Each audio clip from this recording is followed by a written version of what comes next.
All right, shalom. Most High in Christ, bless, happy Sabbath to everybody tuning in across the globe. Yes, today is a Sabbath. We are live feast of dedication. All praises to the Most High in Christ. For all the brothers and sisters celebrating this across the globe, all praises to the Most High in Christ. All right, we are made it to at least celebrate the Lord's feast day. A lot of folks going to be celebrating Christmas, New Year's, and all kind of stuff. And a lot of judgment's going to go out. You better believe that, all right? But you have to thank the Lord that you are in your right mind to understand and return back to thus saith the Lord God and celebrating what he's ordained for us to celebrate, okay? We are live. Everything good? Can people hear us? Can people hear us? We are live directly, okay? So bear with us. All praises to the Most High. Beautiful decorations. You folks that are not celebrating the Lord's feast day, something wrong with you. All right. They came in, beautiful decorations, the food off the chain, all kind of stuff just, transpires. It's definitely festive mood. This is a 8-day feast, all right? See, if you was doing Christmas, you got Christmas, and then you got to wait for false New Year's, all right? And all the meanwhile, you spending money that you don't have, all right? Trying to buy gifts. You getting the most lousiest gifts. Back when we was in the world, somebody gave me I ain't going to say no names, but I received a gift of a bottle of a cologne with no cologne in it. You folks think I'm joking, but I am not joking. I was like, well, I guess it's the thought that counted. That's what they say, in the covetous spirit.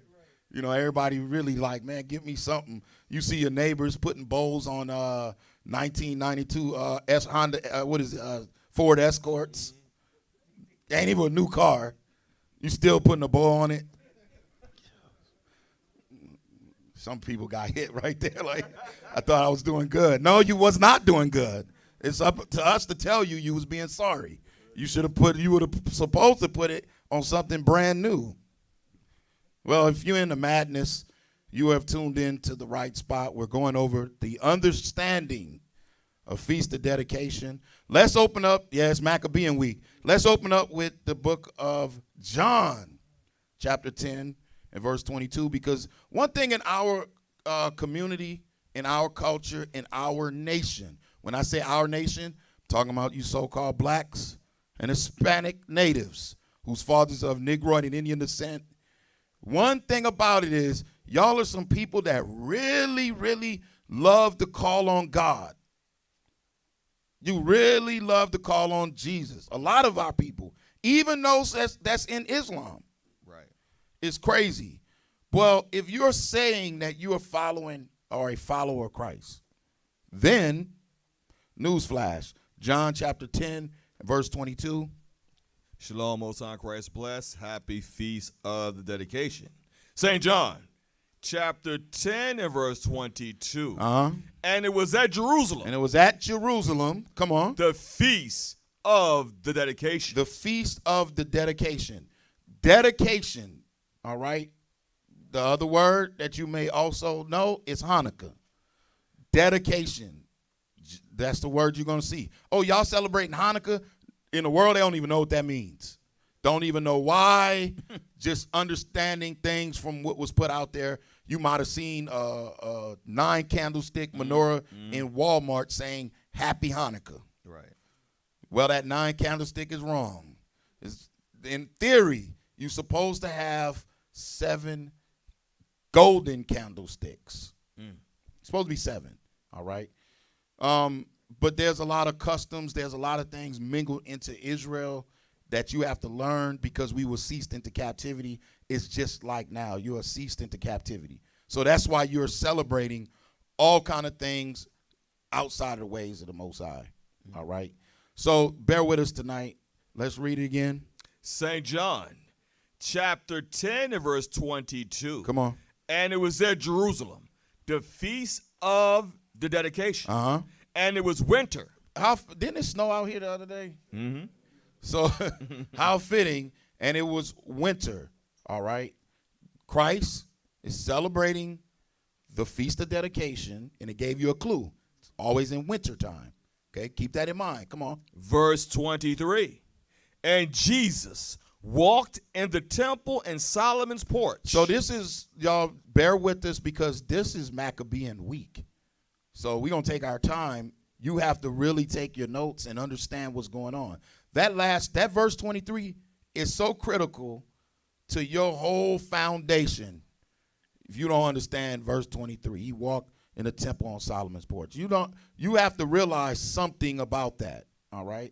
And you're going to have to continue to tune in to understand it, okay? We're going through this stuff, and we're not going fast. Now, let's go.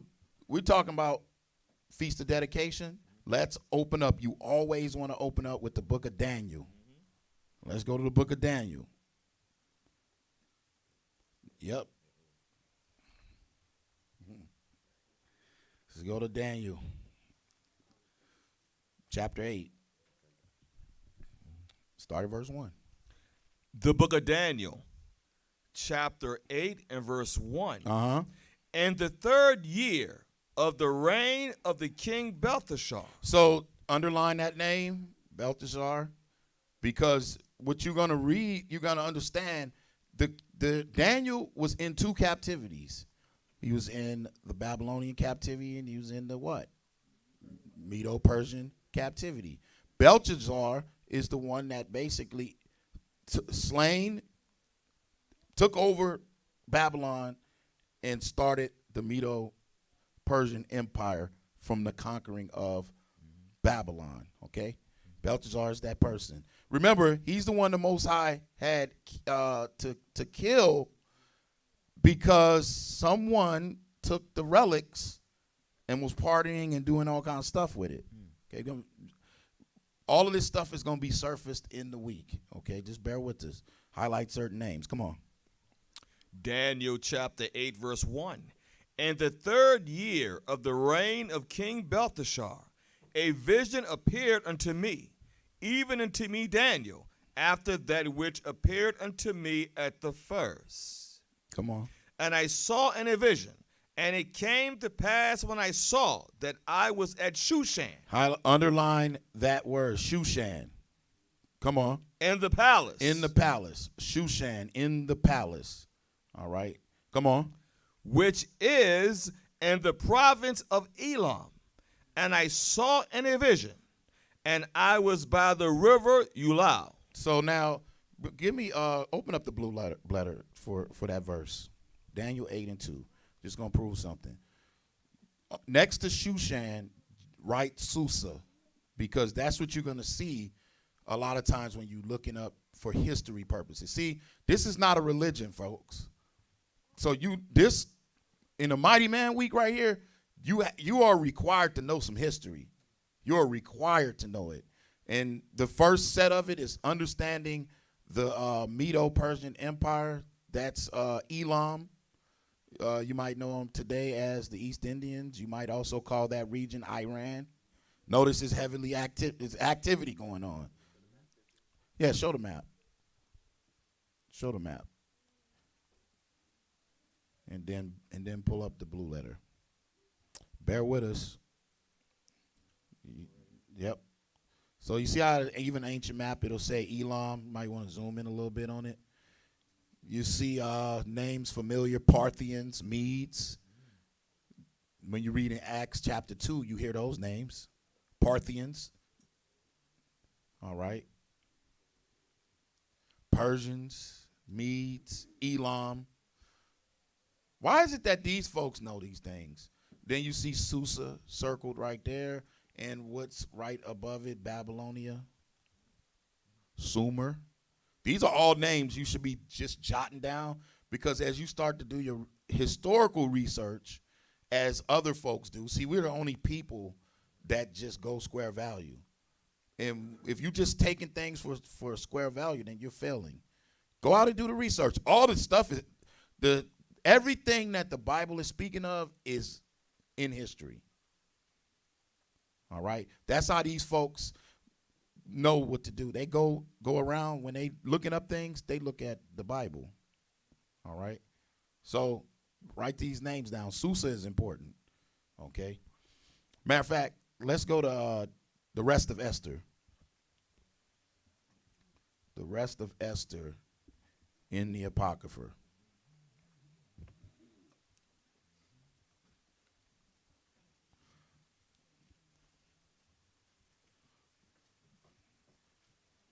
Chapter 11. We're going to start.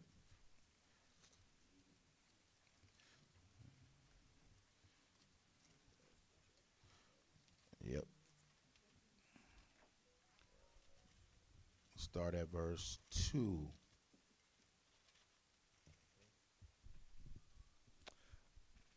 The rest of Esther and the Apocrypha, chapter 11 and verse 2. In the second year of the reign of Xerxes the Great, in the first day of the month Nisan, Mordecaius, the son of Jarius, the son of Samuel, the son of Kazi, of the tribe of Benjamin, had a dream. Okay, we'll get to see on the other side of this. You'll get to Purim. You got to get to Purim, Nicanor and Purim. But the point is, you're looking at why we're talking about the Maccabean week, and we're going into about Mordecai. There's something you are not realizing right now that's just phenomenal about the Bible. We're going to prove it. Come on. Verse 3, who is a Jew and dwelt in the city of Susa. See that name? Dwelt in the city of Susa. Now you know that's Shushan at the palace. So the Susa, in your mind, in your notes, in your mental Rolodex, understand that that is a place where it was high society. Okay? To have Jews up there is really an anomaly. The Jews dwelt more south of there. They didn't dwell in high society. Okay? We're going to prove some things. Read on. A great man, being a servitor in the king's court. You see that? So whenever time you see Shushan, you'll see at the palace, because that was the high society. All right, come on. Verse 4. He was also one of the captives which Nebuchadnezzar, the king of Babylon, carried from Jerusalem, with Johannes, king of Judea, and this was his dream. So now you're going to explain a dream, okay? Now he's going to explain a dream. Pay attention. Come on. Verse 5. Behold, a noise of a tumult with thunder and earthquakes and uproar in the land. And behold, two great dragons came forth ready to fight. So he's having his dream. He sees the thunder, the earthquake, and everything. Now he sees two dragons, two great dragons. I would ask questions. It's a feast night. We're just rocking and rolling. Go to Malachi, hold this. Go a little bit academy style right now. So we're going to be rolling. For some of you folks that are new, you might just want to jot down the scriptures, because we're probably going to end up ramming up the speed a little bit. Malachi 1.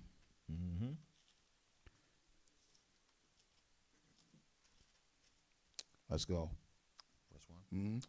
Malachi chapter 1, verse 1. We coming back to Esther. Come on. The burden of the word of the Lord to Israel by Malachi. Come on. I have loved you, saith the Lord.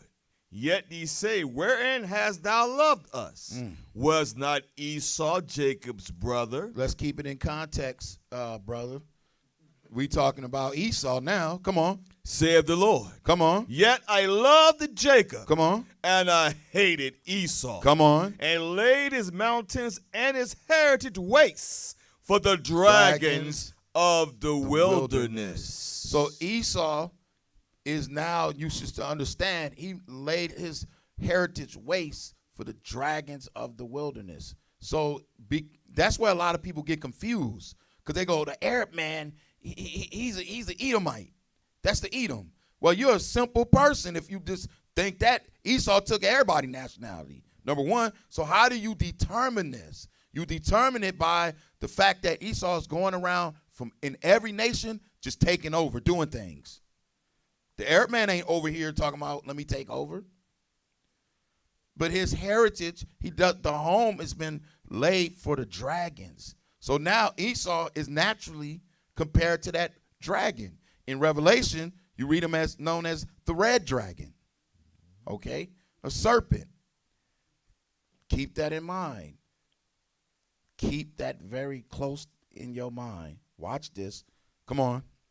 Verse 4. Whereas Edom saith, we are impoverished, but we will return and build the desolate places. That happened. Let's come back to Esther. That happened during the Renaissance. He rebuilt. So now, let's go back to Esther. I want to read that part again. Verse 6. The rest of Esther, chapter 11 and verse 6. And behold, 2 great dragons came forth ready to fight. So Mordecai is in what captivity? Anybody?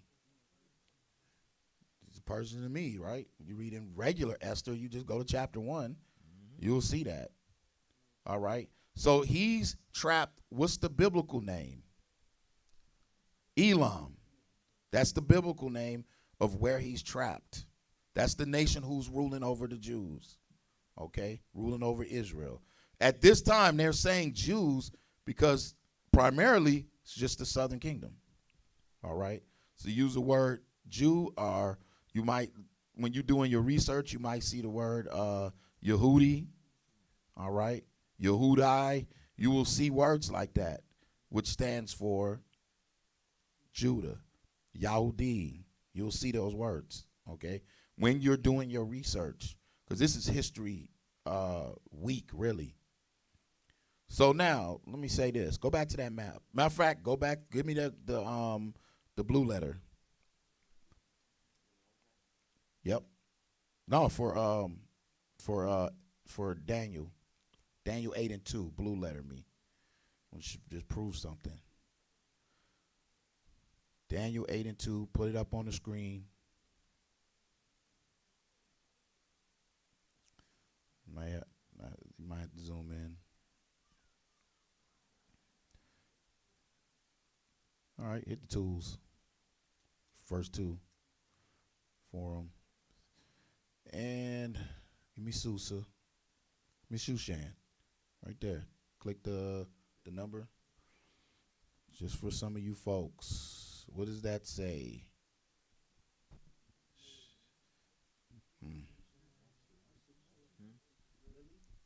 Yeah, I mean, you see that it says Shushan or Susa.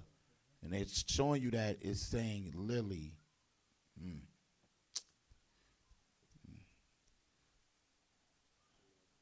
Yeah. Matter of fact, do me a favor. Give me a document. I sent you the document. A lot of people don't realize something. It's it's the from the Portuguese. So a lot of you folks don't realize something. In history, they have our history is laid out, but it's all stuck in museums. People walking by, looking at it, just bypassing it. But if you go to this is a painting from the 16th century about Jews in India. Show you something. Yep. Yeah, you can just I sent you the picture. You can pull that up, or you can pull a link. Pull a link.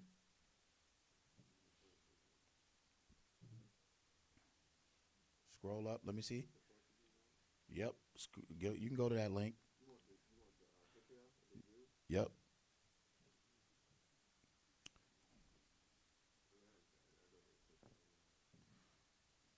That's the picture. I want y'all show y'all something.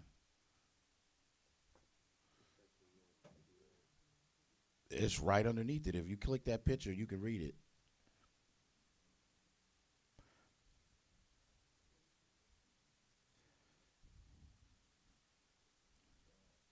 going to show you. They got a lot of artwork. This is from the 16th century.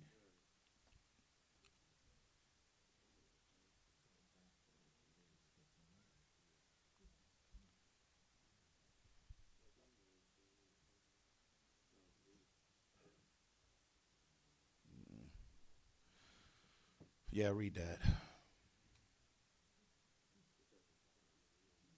I can't see it, but you have to pull it up.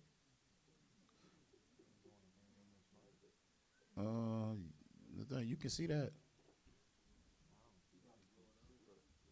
right underneath there.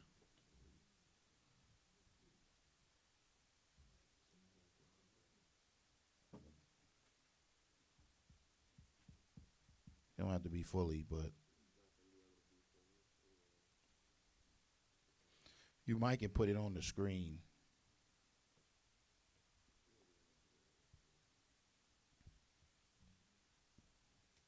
Yeah.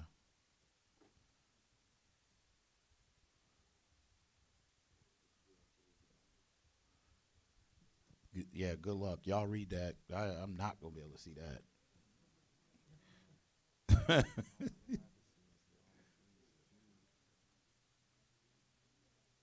So, long story short on this one, in the 16th century, they were painting pictures of different cultures and different nationalities in their respected places throughout history. And this picture, they took and said, okay, let me get these Melamalese Jews, which is from India, south of India, from that location. Okay, now that location. Give me that picture of the beach. I'm gonna show you the location too. All this is important. Yeah, that area, what they were depicting looks like the Caribbeans. All right, real nice area in south in India. All right. Now, why is that so important for you folks? Because in that area, there's a temple. Some of y'all seen it. We brung it out previous times. Go to the picture. It's a temple, and it has a lily on it. But more important, look at two dragons on it. Why did they have this stuff, and our people so ignorant don't even know? That's actually there in one of their temples.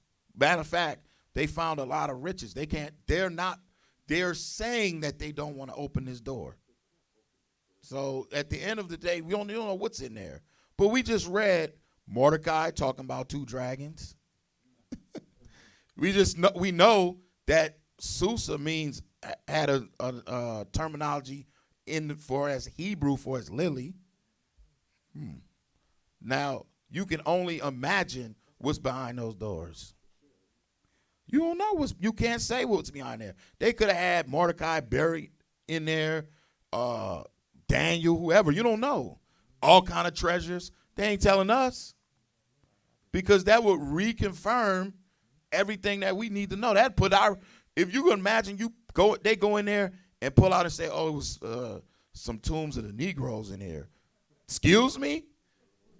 The world is finished because Jake's already territorial about blocks.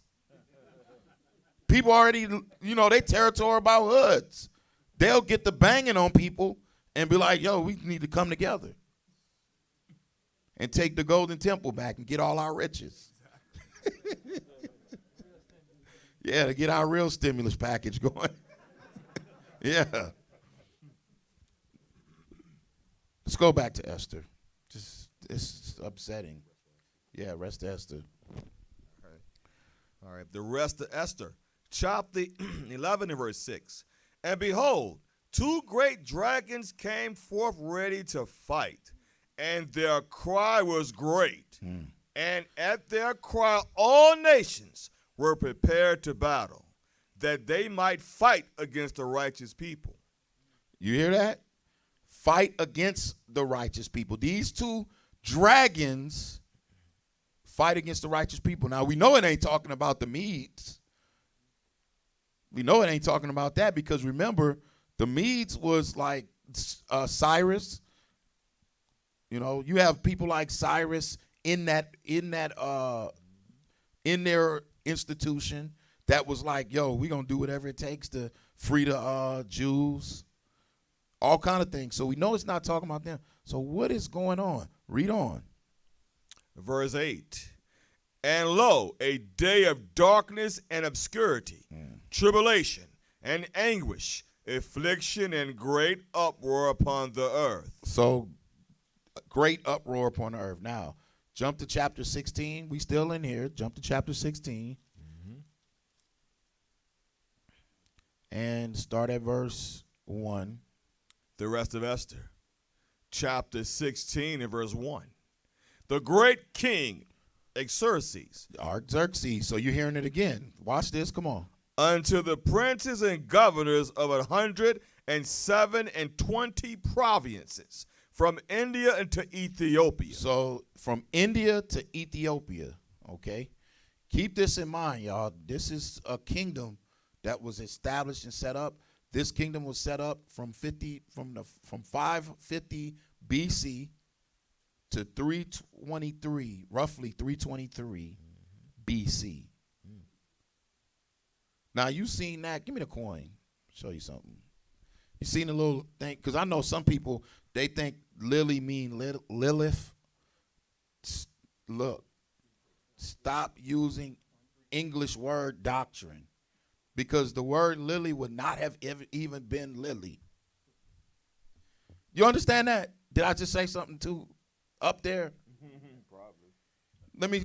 Let me reiterate it again. Stop the madness with English word doctrine. The word lily is not lily in their ancient tongue. So you can't say lily mean Lilith.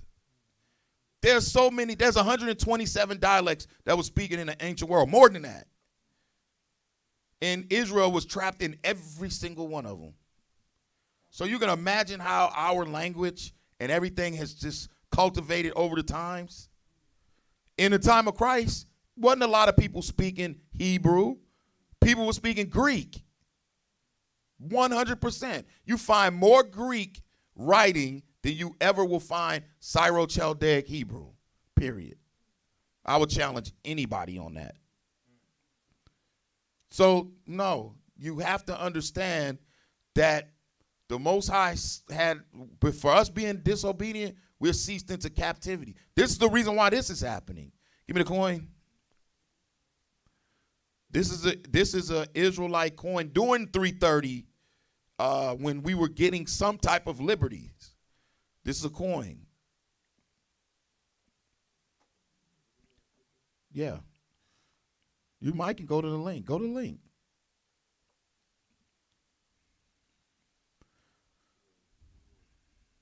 Yeah. Yes. Pull that coin up for folks.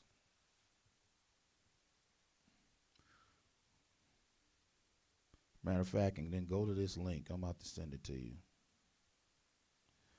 Just so y'all can see it. For those people who want to learn and who's scholarly, I mean, yeah. For everybody else, this probably not going to even make no sense to you. So just keep eating your little Captain Crunch and Cheerios and go about your business. Now, give me the link.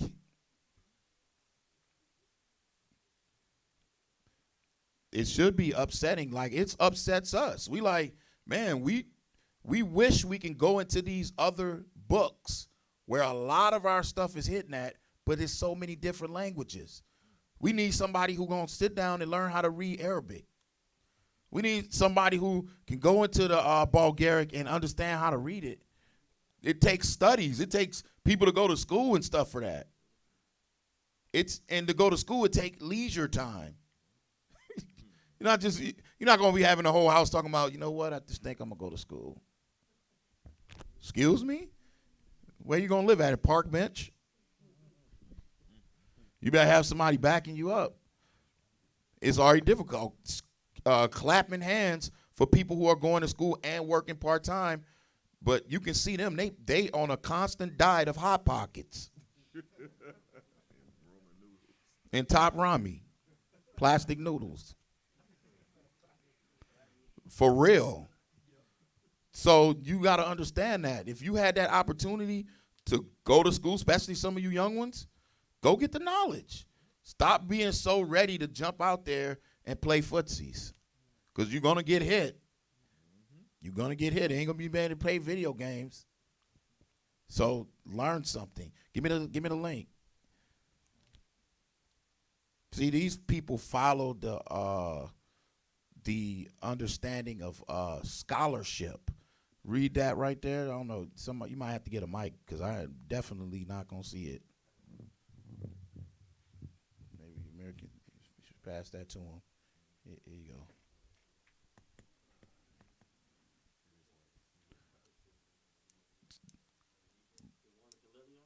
Yes. It says coin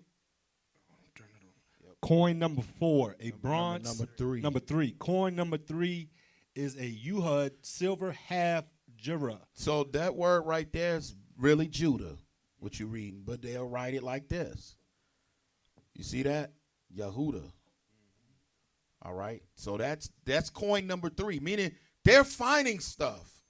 We're the only people sitting back twiddling our thumbs. These folks is out there digging up, looking at stuff. This is coin number 3. Yehuda silver. Come on. Yehuda silver half jura, issued before 333 BCE. The time frame, does it sound familiar to you? That is still within that providence of the Persians. Now, why they got what y'all would call a lily, all right? Some people go as far as calling the fleur-de-lis or whatever. Why do they have that on money? And then they have the same image on a door. And they put the name Judah on it. Could you be that gullible? Could you be that in a simple state of mind not to realize true warfare? That's what Maccabean week is about. They're telling you outside of this, coming out of this captivity right here, the next captivity is the Greeks. We're going to read a piece of it. But we're showing you that there's a lily right there and a lily on the door, and it's saying that it's a Judah coin. Same time. Come on, read on. With obverse a lily, symbol of Jerusalem, a reverse a falcon with Hebrew, YHD, script, YHD is the Persian name for the province of Judah. You hear that? The Persian name for the province. So when you're doing your research, if you're the simple person, let me Google Jerusalem. Goodbye. Now for somebody that's simple, give me 1 Kings chapter 7.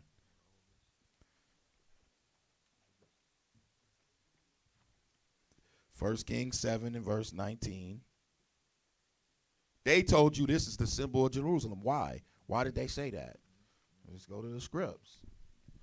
1 Kings chapter 7 and verse 19. Come on. And the chapiters that were upon the top of the pillars were of lily work, and the porch 4 cubits. So when Solomon was building the temple, he was told to put lily works on it. Read on. Verse 20.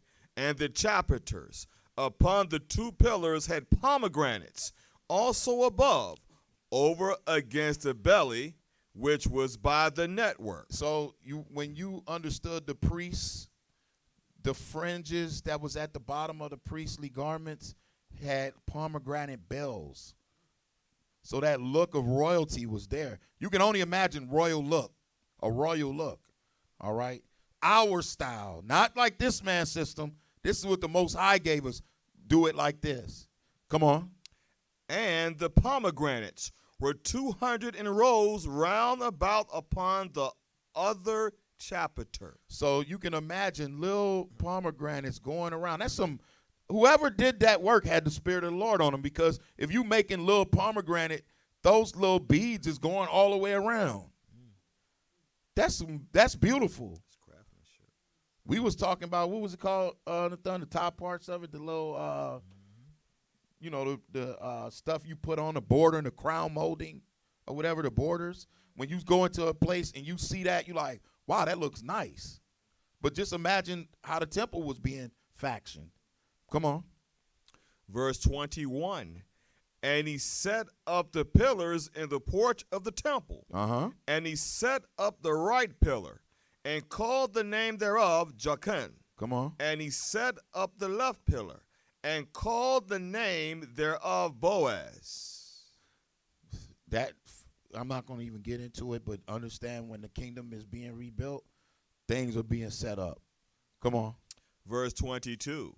And upon the top of the pillars was lily work. But there you go. Another lily work was on the top of the pillars. Come on. So was the work of the pillars finished. So it finished off with that. So when you look, that's done in Jerusalem. So it was so magnificent and so beautiful, it even was placed on coins, shekels, all kind of things, had that type of, symbol on it to symbolize Jerusalem. Okay? So a lot of you folks got to realize if the Most High tell you to do something, the Most High told him put it on the walls. Is he in the midst of sin? Well, the Lord told Moses, cut these folks' heads off and face toward the sun. Was he in the midst of sin? You can't. It's impossible. That's what you have to prepare yourself for when the Lord returns. If you being a rebel, if you being the person that, but Lord, you're asking us to do this, but I read in the book of Samuel. Put this man to death. Let's get him out of here quickly. We have no room for shenanigans or any of that in a holy government, because we're seeing what is happening now in an unholy government. They done just killed a guy had a Subway sandwich, putting a key in his door, he was killed. They just killed another guy. Only thing he was doing was trying to find out where his car was at. But meanwhile, in Ohio, a so-called white man drives off. The police officers are talking to him, oh, don't do this. He has a gun in his lap. In his lap. Think about that. That man got the chance to close his door. And tells them, I know my rights, my Second Amendment rights. Drives off. Threatened to shoot him, exactly. Threatened to shoot him. Well, they get what they deserve. This is their kingdom. Exactly. All right.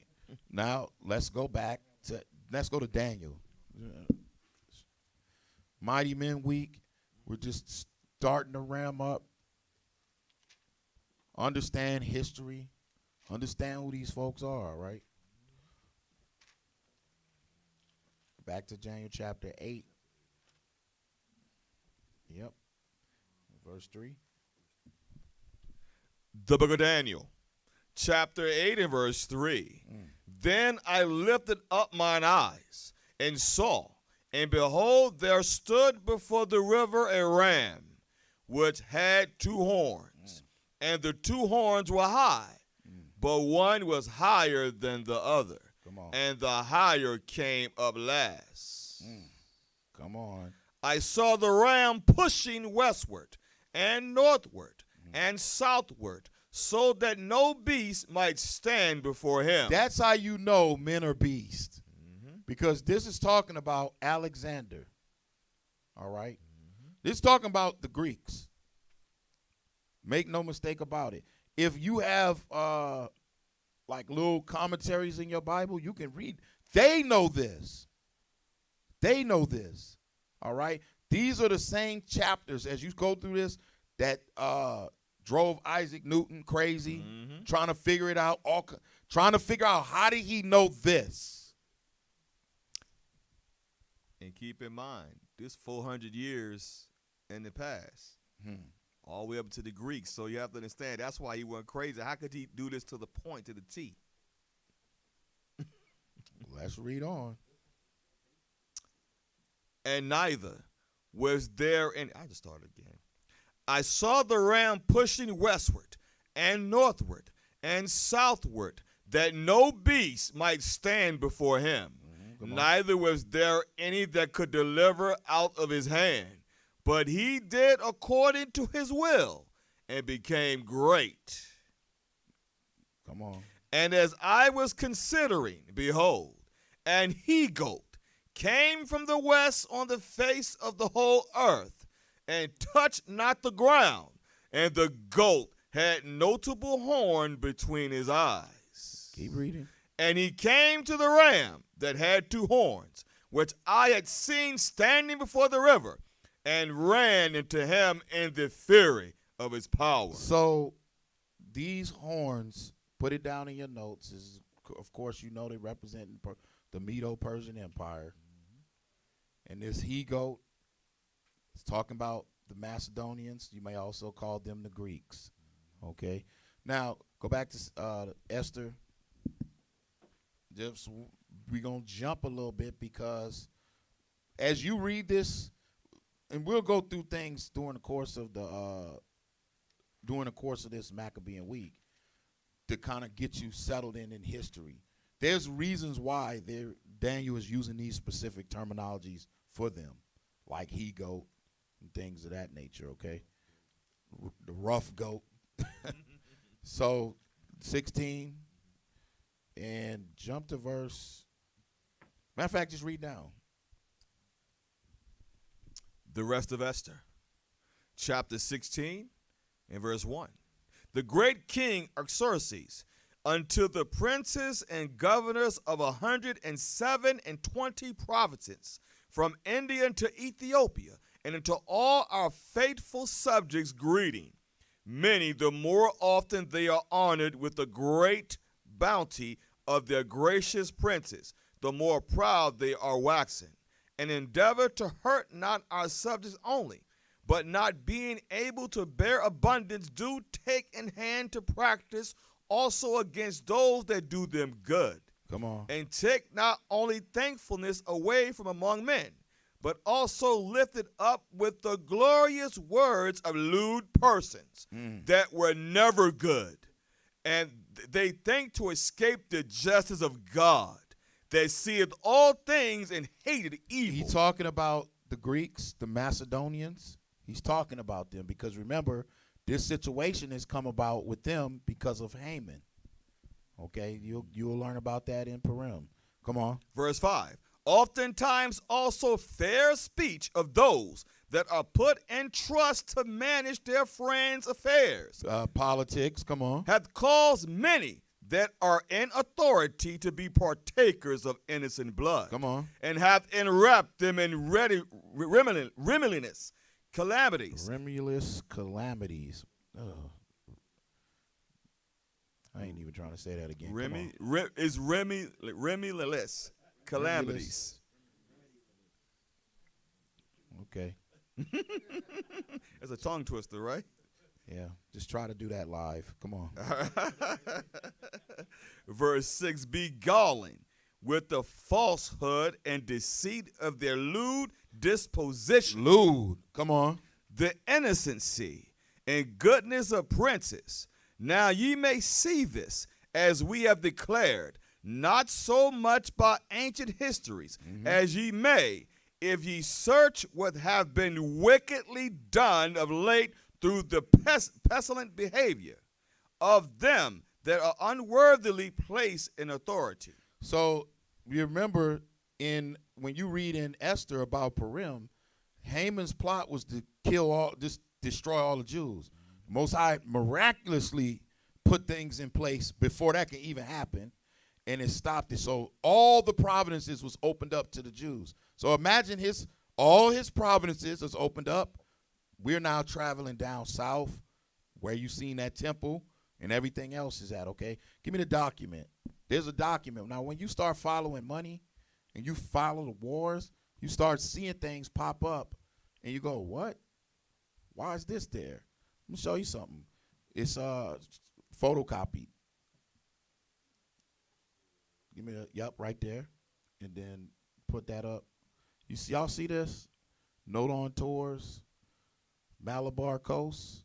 Sound familiar? Because remember the picture we showed you from the Portuguese drew of the Jews? Right. There you go, Malabar Coast. Now just give me that excerpt. This is their official document, about the 1800s. Yeah. All I want you to do is just read that top part. Yeah. Yeah, no, it ain't like we used to be. Yeah. To travelers, that Kachin is best known as the home of the Jews, black, white, and half caste. Now, why is he saying that? But if you known as a home of the Jews, and then they throw in black, so I was some black Jews, who is known as black? Black, white. You got converts. You got people who are mixed. You got all kind of things happening, just like you have today. Because our people love to mix. We love the nations, everything. So you don't realize by coming outside the scripts, things like this happen. But this is proven to you because if you read at the bottom, they showing you fish and they've been taking a tally of things being sold. So, when you got a document to get your money, you putting down everything. Make sure you get your money. So in this document that they have, it's showing you that Jews are black. It's showing you that you had black Jews in this area, which we showed you on that with that picture. It looked like the Caribbeans. Yeah, you got kicked out of there real fast. All right, get them off. Come on, let's finish reading this. The rest of Esther, chapter 16 and verse 8. And we must take care for the time to come, that our kingdom may be quiet and peaceable for all men. Verse 10. Verse 10. For Haman, a Macedonian, the son of Amadatha, being indeed a stranger from the Persian blood, and far distant from our goodness, and as a stranger received of us. And they still have Philip of Macedon. They still have his tomb. They still have his body, everything. All his warlike harnesses and his gold wreath that he used to wear, all that stuff, tucked away in the museum. In order for you to go there, you would have to basically, save up your whole life savings. All of $1,120 of it. Or you can use your stimulus check, your fake stimulus check. I'm making a joke of it because when you look at the scriptures, that knowledge comes by leisure. Like if you have some time to study, then you can be on beast mode. These folks dedicate jobs to studying. So when they go out, they're getting paid to dig up information, look at it, come to some type of a conclusion what it is, and then tuck it away somewhere where they go put it in a museum. We're the only people who are stuck as a nation. We ain't talking about one person or two. As a nation of people, we're the only people who have our relics and our historical items tucked away, and people go and gape at it. Oh, wow, what's that? But they have their stuff wide open. People go there, look at it and everything. Philip of Macedonia, all his stuff is right there. Read on. Verse 11. Had so far forth obtained the favor that we show toward every nation, as that he was called our father, and was continually honored of all men as the next person unto the king. But he, not bearing his great dignity, went about to deprive us of our kingdom and life. Come on. Having by manifold and cunning deceit sought of us the destruction, as well of Mordecaius, who saved our life and continually procured our good, as also our blameless Esther, partaker of our kingdom, with their whole nation. Mm-hmm. For by these means he thought, finding us destitute of friends, to have translated the kingdom of the Persians to the Macedonians. So his whole Haman's, all right, who was an Edomite, his whole guise was to take their kingdom and translate it to the Macedonians. Basically, have the Greeks take the kingdom. Now, here's the funny part about this, folks. He's working undercover and sneaky because you already have a problem within their society. The Medes are Japhites. The Greeks stole their land. The so-called white man stole Japhet's land. When you look at ancient pictures of Javan or Japhet, you see them dark. How mysteriously now you got all the pictures and busts, everybody's white. Yeah, everybody just white. Everybody. Well, let's go back to Daniel.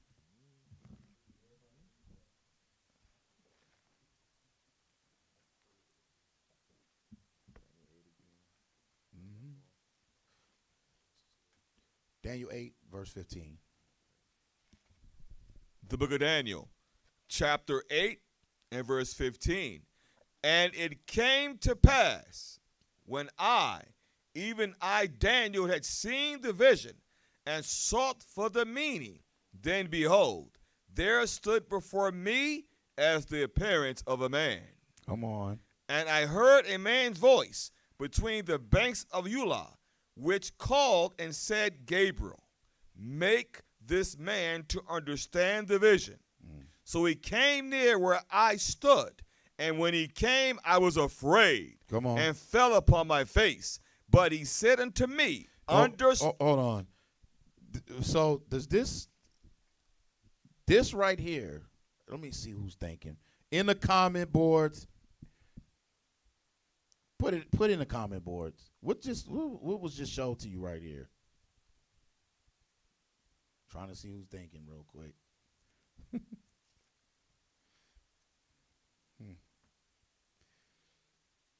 Somebody might know. Somebody might know. Somebody should know.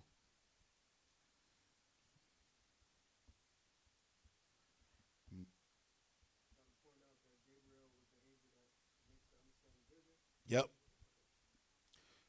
Mr. Daniel got it right. He might. Dan, you cheating. Yep. So Gabriel is the angel the Most High uses to reveal what the plan is, what's the vision, what needs to happen. Same thing happened. Who would he come to? Who would he go to? Mary. Okay. So you start to see some things as you start to read the Bible. Some of y'all don't like to be studious. But if you start to read the Bible, things should start to clear up and make sense. Like, wait a minute. All the time when visions need to be understood and your dream need to be understood or you need a message, the Lord can send an angel Gabriel. Boom. In here, he give him the message. Read on. The book of Daniel, chapter 8 and verse 18. Now, as he was speaking with me, I was in a deep sleep on my face toward the ground. But he touched me and set me upright. And he said, Behold, I will make thee know what shall be in the last end of the indignation. For at the time appointed, the end shall be. Come on. The ram, which thou sawest having two horns, are the kings of Media and Persia. So you start to see, though he's giving you what it is. All right? Those two horns, kings of Media and Persia. Come on. Verse 21. And the rough goat. So if we was to read that in totality, you'll see that the rough goat appears. Who would that be? There you go. Come on. And the rough goat is the king of Grecia. And the great horn that is between his eyes is the first king. So now I'm good now. So in totality, when you're looking at the Medes, it's being already shown to them, y'all about to get destroyed. The Greeks is coming. The Greeks are coming. Okay? So as you start to put this together, you go, wow, how is this so eloquently put together in pieces and stuff like that? Because the Bible is written in the presence of our enemies. All right? So now the Greeks is stated that he's about to come, right? Let's go to Maccabees 1. Let's go to Maccabees 1:1. All right. All right. Once we activate Maccabees 1:1, I don't think there's no returning. The point of no return. All right. The first book of the Maccabees. Uh-huh. And the Apocrypha. Chapter 1. And it happened. And it happened. What happened? And it happened. The prophecy. It was already stated. It was already showed by Daniel, and it moved even into the provinces. Mordecai knew it. These dragons is coming. This he-goat is coming. The Greeks are coming. The Greeks and the Romans are working under one, the same nation of people. Two dragons. They're coming. And it happened. Read. After that, come on. Alexander, come on, son of Philip, come on, the Macedonian, come on, who came out of the land of Chittim, had smitten Darius, king of the Persians and Medes. He finally took him down. And y'all see the movies 300 where they have the shields. It's like the mighty men. That's a whole different spirit right here that modern man just really can't understand. Imagine a man is standing in front of you. He has a shield and he has his war sword, and he's about to swing it at your head. If you don't have skills, you dead. If you are scared, you're done. Bye. If you read that in here, if you Judas Maccabean said, look, give me all the war men. Any man who was laying up underneath his wife, he was trying to build homes, he wanted to play lovey. He was a lover man. Shaba. Yeah, Mr. Lover. Let him stay at home. Oh, you fearful. You're fearful. You fearful, stay at home. Because that war like that, that's a different mind. Mm-hmm. That's a different mind. The world ain't even ready for that type of mind because you love to use guns. Yep. Them boys back then was like, let's get it in with the sword right now. That's a different mentality to stab a person in the chest with a sword or to split a person's wig off. To look him in his eye and know that your chance of dying is good as his. See, that's what people understand, that type of spirit to have on you, to know that your chance to die, because you have a gun, I mean, you can shoot a person. Yeah, that's the coward. I mean, cowards that's the coward way. Shoot somebody. Shoot somebody. Then you got the real cowards who are snipers. Right. Just going to shoot you like 500 yards away. Then you got Esau, who's the real cowards. He just push a button in a little room. Right. In a cave. Right. Oh, all your weapons not going to work when the Lord returns. Oh, don't worry, because Israel going to be the battle axe. Yeah, it ain't going to work. So that's why it's so important for you ladies, for the little children and everybody and brothers to rehearse in your spirit, because your spirit, when you read in this book, your spirit's going to retain memory. The Lord comes, all things open back up. Now you should understand the commandments. You should understand how you're supposed to conduct yourself. You're supposed to understand how you deal with each other. That's the biggest issue. I'm on the battlefield with you. How could I have animosity? Shoot, you just stopped and somebody was trying to slice me. You just stopped that. Do you realize the camaraderie that will form right there? Israel that been to war, you read in the scriptures, it couldn't even be let back in the camp. They had to wait. It's a different spirit. The Lord is, when you read in Exodus 15, the Lord is a man of war. We don't know about that right now. All we know about is video game warfare. And going to camp, spiritual war. I mean, the spiritual war side of it, you brothers going to camp and going out there, you men, your mind is different. You have a different boldness to you because you are out there against all odds. It does not matter. This man is telling you that somebody coughing or blowing in the air is giving people this sickness that can kill you, and you're like, excuse me? It's thus saith the Lord God. Do you realize who you are? Read. 1 Maccabees, chapter 1, verse 1. And it happened, after that Alexander, son of Philip, the Macedonian, who came out of the land of Chittim, had smitten Darius, king of the Persians and Medes. Underline that word, Chittim, which is really, when you go into the Gospels, that translates to the word Cyprus. Understand that. All this stuff matters for you to come out of Christianity, come out of the dead mind state. You have to understand what's going on. This man in this system understands that region. Remember, he set a whole army on Cyprus. For what reason? That's a stronghold. And this is a prophecy according to what? Right. So you have all of these prophecies crammed in this section. And it happened. After that, Alexander, the son of Philip, the Macedonians, who had came out of the land of Chittim, had smitten Darius, king of the Persians and Medes. Come on. That he reigned in his stead, the first over Greece. The first over Greece. The first over the Greeks. So now he conquering.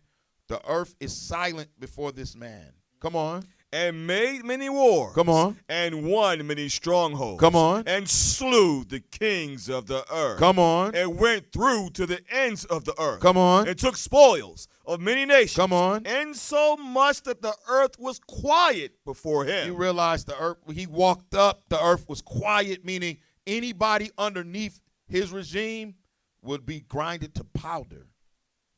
And the Greeks, their warfare was so precise.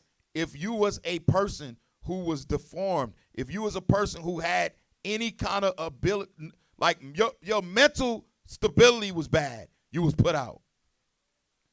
You had to be fit for the battle. That was your requirement. And don't think Alexander was sitting back just being a person dictating. Nah, when you read historical facts about this guy right here, this guy would fight naked. Imagine you got your whole armor, everything on. With a leopard hat on. Yeah, he comes out, you in the hardest battle of your life. This guy just walks, this Edomite just walks out, he completely naked with just a leopard hat on and a sword. You have to understand who's working with them. The spirit of Satan has to be on him because everybody else out there like, yo, I'm going to have my shield, everything. He out there like, look, I know you. This is, I'm making love to the battle. This is a different guy. All his speeches, when you read, that's what sent Tyson out of his mind. Because when you read about Alexander, you be like, yo, is this real? No, you talking about warlords. He even said, follow me, and we can conquer death. Think about that. He tried to say that. Let's read on. Whereupon he was exalted, and his heart was lifted up. The spirit of Satan was working with him because you know what? Oh, there's only one like that. That's Christ. And he only for the children of Israel. Meaning he's the first fruits among many brethren that's going to raise from the dead. Come on. Verse 4. And he gathered a mighty strong host. Come on. And ruled over countries. Over countries, come on. And nations. And nations, come on. And kings. And kings, come on. Who became tributaries unto him. They paid taxes to this man, come on. And after these things he fell sick and perceived that he should die. Come on. Wherefore he called his servants, such as were honorable, and had been brought up with him from his youth, and parted his kingdom among them while he yet alive. While he was yet alive, that's prophesied in Daniel, that he was going to take and part his kingdom to the four winds. Come on. So Alexander reigned 12 years, then died. Alexander reigned 12 years, and then he died. Come on. And his servants bare rule every one in his place. So much for conquering death. Come on. And after his death, they all put crowns upon themselves. Uh-huh. So did their sons after them. You got that AP video? Pull that video up. I just want to show y'all this real quick. Pull the AP video.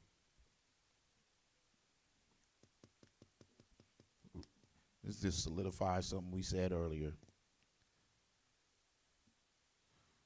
Watch this.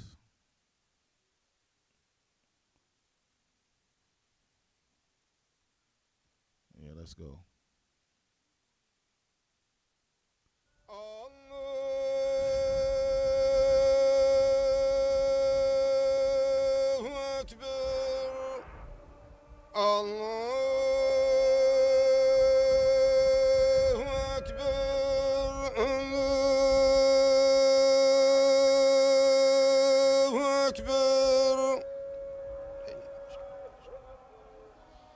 أشهد أن لا إله إلا الله. Pause it. Fast forward that dude. It's annoying as hell. Get back up. Back up. Right there. There we go. I just want y'all to hear something. They in Egypt. Pause it. Sure They in Egypt because they like, oh, yo, we possibly found Alexander's tomb. Because remember, they looking for his tomb, but they don't realize Ptolemy basically was the one that was closer to Alexander in war and his all his subjects. So they all went down into Egypt. Ptolemy took Egypt. He was given Egypt. Okay, so they're in Egypt looking for the tomb. Now they in their minds they like, we found it. But watch this. That Alexander the Great is really buried here. We are sure. We are sure. We have a unique monument. There is no such a monument in the whole Egypt. There is not such a big tomb, even in Greece. It is typical Greek, Macedonian royal tomb. We have very nice decorations, unique in the world. But what evidence can you show us Watch this. to prove that Alexander the Great really is here? The inscriptions. Whoa! The inscriptions. We have all the details from the inscriptions. Stop. Get them off. See, you're the only, this AP, you're the only people, we're the only people who don't really understand. We'll battle and argue about the scriptures all day, every day. We battling folks, those folks out there going, you say, what? But how do you know? She like, the scriptures. Confident, the scriptures. I guess the Apocrypha is authoritative. Right. I mean, they finding stuff according to the scriptures. Right. The scriptures. Like, you don't know? What's wrong with you? We finding everything according to the scriptures. But they're taking, that's your scriptures, folks. That's your scriptures. That's your ancestors that left that to you. The Most High prepared that table in the presence of our enemies. They got it going through it, finding everything we supposed to find. Yep. And here you can't even get over subtle problems. You can't even jump the hurdle and understand even how to deal with each other on a more like righteous level. How could you ever stand against the mighty in war? You won't make it. That's why the Lord's discipline, the Lord come in, he put discipline in you. You just have a different spirit on how you even conduct yourself. Your mind go through a transformation. If you was a girl, you now become a woman. You was a boy, you now become a man. You start to understand. But they're using our stuff. They found all kind of other, I'm telling you right now, there's so much historical artifacts that they found for us. It's overwhelming. And it's tucked away. They make sure they don't bring it here. They make sure they don't bring it to where the bulk of God's people are. That stuff ain't hitting North America and South America. It's staying right in Europe or in Australia. Who going there? Read on. First Maccabees, chapter 1 and verse 9. And after his death, they all put crowns upon themselves. So did their sons after them many years. Come on. And evils were multiplied in the earth. It said evils underneath the Greeks, which is today you know them as the so-called white man. Evils were multiplied in the earth, folks. Congratulations. Woe unto you, because Satan is right there upon you.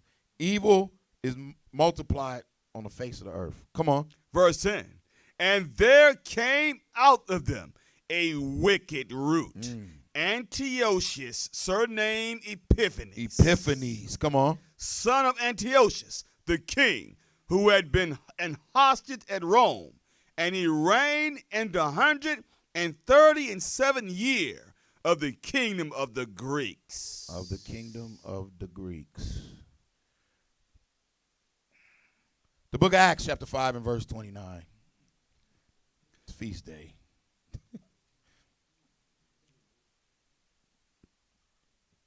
Oh, I hit everybody with that one. You did. The book of Acts, chapter 5 and verse 29. Then Peter and the other apostles answered and said, we ought to obey God rather than men. Yeah, this is a festive time. All right, long Maccabean week. This stuff, Lord's will, we'll be hitting it all week. All right, all praises to the Most High in Christ. Return back, ye mighty men. Wake up, you mighty men.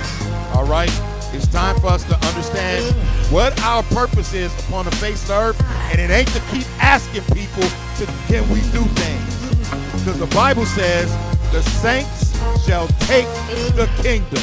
All right, understand that. We give all praises to the Most High in Christ. It's Maccabean week now, so I guess we can be real mighty. All right, all praises to the Most High. You folks continue to read. We'll be hitting this stuff, Lord's will, all week. With that, we say, shalom, happy feast.